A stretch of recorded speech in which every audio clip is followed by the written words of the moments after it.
Hey there, cats and kitties. I am the Blues Man, Johnny Blues, and with this video, I'll be discussing my thoughts on Episode 4 of the anime series, Blade and Soul.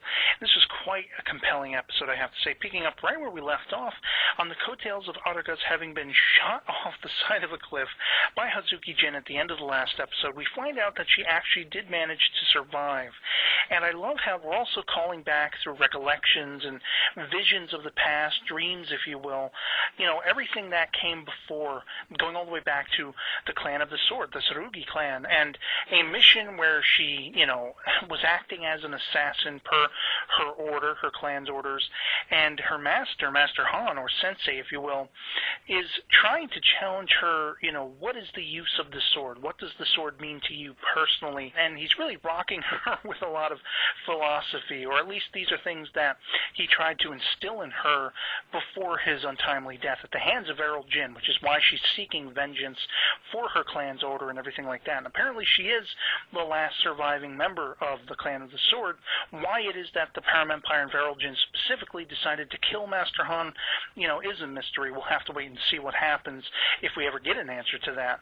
But what I find really compelling with this particular story is Aruka is convalescing at the hands of this brother and sister, the slightly elder Seto and his little sister Pia. She's out for 3 days, unconscious, and they're trying to stockpile some water and some food, but they are pretty much impoverished.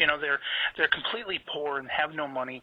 And this is where we really see the sort of moral value coinciding with the flashbacks that Aruka is experiencing, because we see that this sword, once he takes note of it, at first I think he's thinking about selling it and getting money for it to be able to maintain some kind of food intake and everything like that. But he ends up inadvertently, while carrying this sword around, coming onto an actual, murder in progress.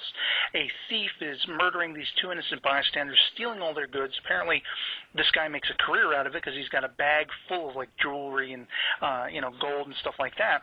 And at this point, we see Seto defends himself, but he ends up taking the life of this guy. And suddenly, you see a change come over his face. He realizes taking a life is such an easy prospect. If I wanted to, I could get riches by doing this.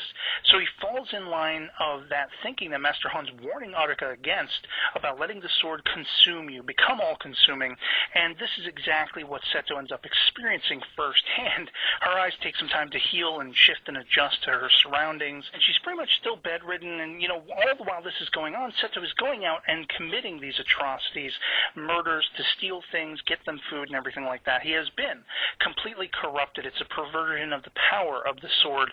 And so we find that eventually Seto has knocked up the wrong people. His last sort of act is inadvertently interrupting the shipment of these, heavenly flowers, whatever they're called, with this mystical ability, which is, again, something that plays into these flashbacks Aruka is having of her sensei. And this is where we find Seto's wrong choices really lethally catch up to him. Unfortunately, he meets his demise. He does not heed the lessons and the warnings that Aruka actually does, sit up at one point and try to scold him with. Much as she was warned, through these flashbacks we find out she's trying to instill that in him, but it's all too late by the end of this episode. Now, meanwhile, this is going on. We find out that Luana Dan is basically, she's been holed up, healing, convalescing herself, in that sort of tavern that Karen L. runs and everything like that. She saw to it that she and her two surviving Pleasure Gang members were safe and kept sound, and so she's, again, showing herself to be a caring, compassionate, almost den mother-like individual. And I love that she's kind of the figurehead of making sure that all of these, air quotes, good people to go against the Param Empire are kept safe, as in good health as they can be. And of course, Hazuki believes this entire time, the rumors are abounding that this kid has been seen carrying around Aruka's sword. That could mean that she's dead and everything like that, but Hazuki won't have it. She's consumed with the idea that, Aruka is alive out there somewhere. She knows it's true. She's going to be seeking that quarry, of course, because of that bounty from the Param Empire that has that butterfly symbol. Just mysteries abounding answered in this particular episode as far as the abilities that this imbues in Aruka, because it is a symbol passed passed down only within the clan of the sword itself. It's some kind of supernatural ability that focuses her power when she needs it to, and within 3 moves she has killed the clan who were trying to reclaim their flowers, who took Seto's life. I thought it was great, by the way, that we saw his sister Pia actually went seeking Karen L.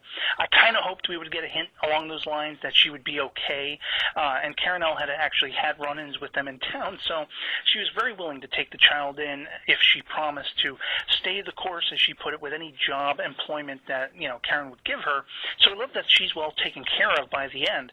And another really cool aspect of this particular episode, it almost feels like a purposeful homage to Cowboy Bebop, the episode Waltz for Venus, where you had this cat Rocco who runs into Spike, and he's stolen this flower from this group of gangsters that is something that they have to use as a derivative to help his sister. They're both sort of not well-to-do, very poor, much like the kids in this episode, and it's something that they use to cure the blindness of his younger sister.